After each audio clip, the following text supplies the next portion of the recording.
This is a beginner's guide to using reverb. If you've ever struggled getting a good sound from the reverb or how to even use the reverb, this video is for you. And if you stick with me to the very end, I'll show you some neat examples on how to get really good sound out of your reverb. Let's go. Right here in my DAW, which is Logic Pro X, I have a very simple setup: 2 kicks, 2 snares, and a loop. Just listen.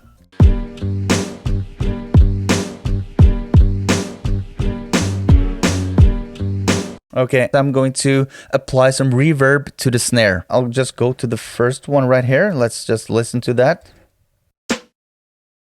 I'll use this one as an example. So what you typically would do is you have 2 choices. First, you can insert the snare as an insert effect. So you have the snare channel here, right? The snare 1.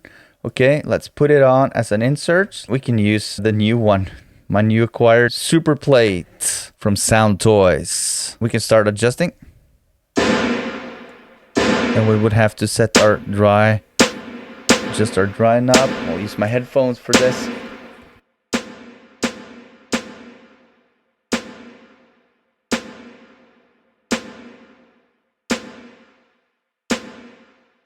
Now, the first thing I want when applying reverb to anything is I don't want the reverb to interfere with my signal. So in this case, I don't want the reverb to crash with the next coming snare. So I'll make sure that decay time is set appropriately. Let's listen.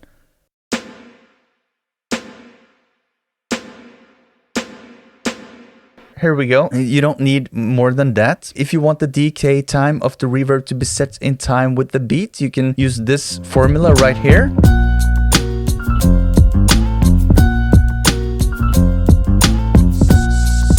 We have set the reverb. Let's just move the filters. And if you don't have onboard filters, you can always put in an EQ at the very beginning, like so, a regular standard EQ, and then you can just high pass and low pass a bit. And the reason why you want to do that is because you don't want any low end of the sound to be reverberated, because that typically ends up ruining your mix somehow with muddy low mids. Sometimes you want that low end mud. So there really are no rules, but as a rule of thumb, a good starting point is to use the filters, and then you can always back off with the filters. So in any case, let's just bypass this for now. And here we have the snare going on.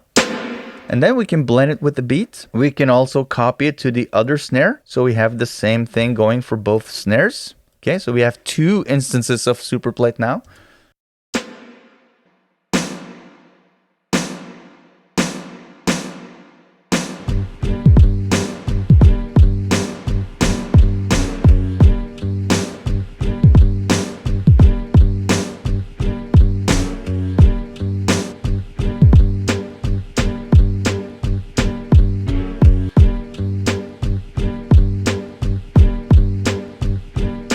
You want some reverb tail, but you don't want more than you need.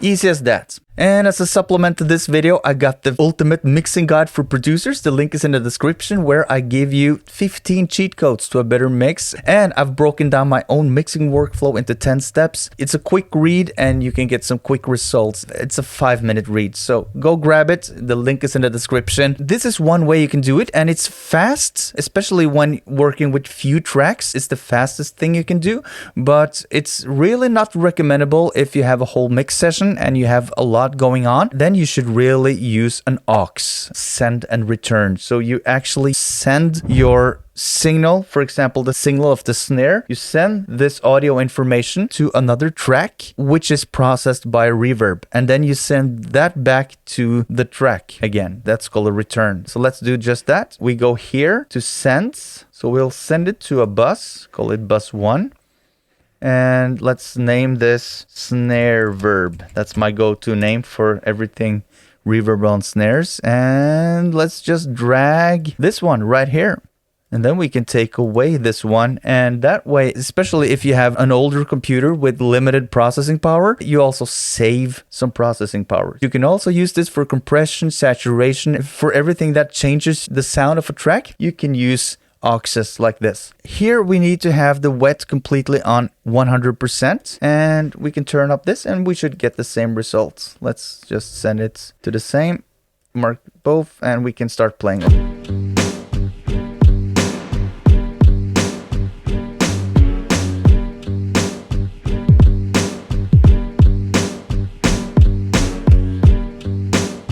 That way you can blend in the reverb. Now let me know in the comments, do you use reverb as an insert or do you use it on an aux channel? Now finally, when you have this snare verb here, you have the snare 1 and 2 here. What I would typically like to do is in Logic, I would right click on the aux and I will create track. I would group these together like so, like a summing stack, for example. This is one way you can do it.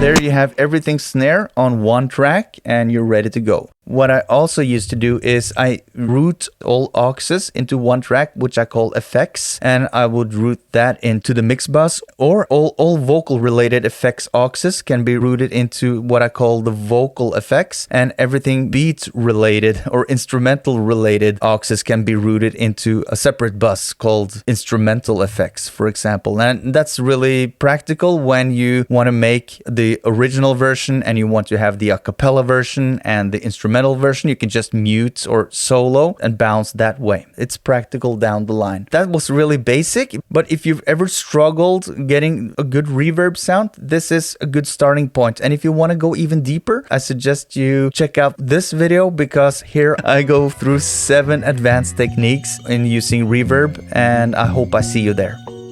Peace!